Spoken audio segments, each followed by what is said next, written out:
Prieš važiuojant pas Marių apsilankėme ir įrankis.lt salone.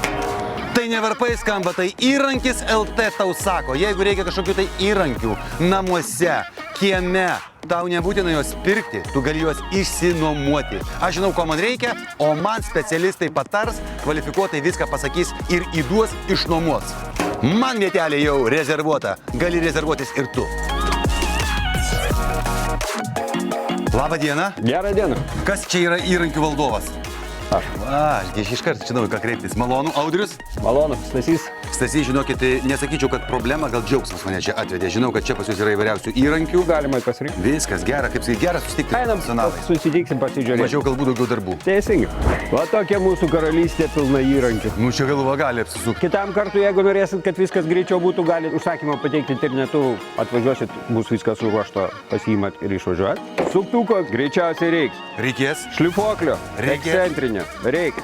Kampinio šlifuoklio. Nušveis, paruoš dažymui. Senas geras, nepamainomas, ką?